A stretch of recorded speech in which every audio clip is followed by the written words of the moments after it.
How to charge crystals for healing. Crystals are dissolved minerals that form a crystalline lattice. Some crystalline compounds can have benefits or impacts to health, such as salts. Crystals are thought to aid healing by rebalancing the body's electromagnetic field. 1. To make sure that your crystals are ready for a healing session, you will need to charge them first. It's also helpful to make sure that your crystals are clean and that they are of high quality. Charging a crystal. Expose your crystal to moonlight or sunlight. You can charge crystals by placing them in a spot where they will receive direct sunlight or moonlight. The light will penetrate your crystal and fill it with positive energy. To use light to purify a crystal, place the crystal in a spot where it will be directly exposed to the light.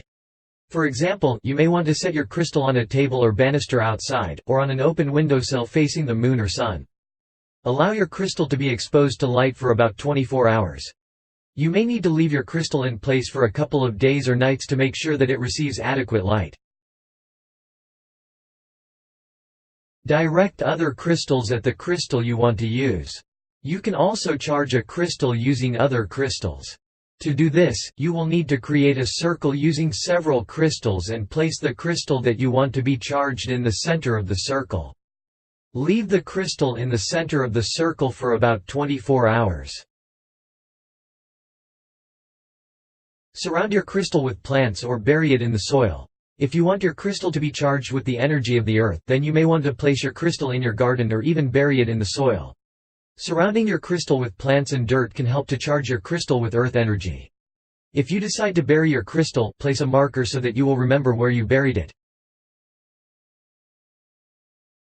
Use energy. This can be called lots of things. When people use energy to charge a crystal, what they mean might not always be exactly the same. Directing one's own energy into the object can refer to the act of imagining your aura, prana, chi, spirit entering the crystal. Many people claim to be able to feel this occur. As it is an intuitive process, you may wish to rely on your own instincts or those of a mentor in order to determine if you are doing this properly. Direct thoughts into it. Prayers, visualizing your intentions, chanting and focused meditation on an idea all are ways in which to direct thoughts and intentions onto a crystal. Make sure that you take your time when directing your thoughts into your crystals.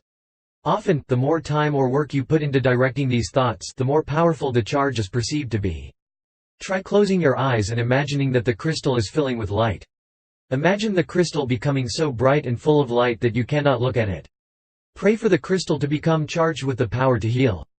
You can pray to God, the earth, or whatever you believe is the guiding force in your life. Cast a spell. Magical spells can be a good way to charge a crystal with energy for healing.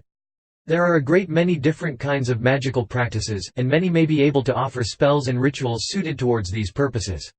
You can also create your own spell. To create your own spell, think about what you want the crystal to be able to do. For example, if you want the crystal to have the power to heal, then write that down. 7. Then, think about what you might say to represent your goal for the crystal. Many people like to put spells into the form of a rhyming poem, but you can do what feels natural for you. 8. For example, if you wanted the crystal to have the power to heal, then you might write something like, clear and strong, full of light, may this crystal increase my might. Perform your spell. You can simply speak your spell out loud while holding the crystal, or perform your spell with a little more ceremony, such as by lighting a few candles and placing the crystal on a special surface, like an altar. 9.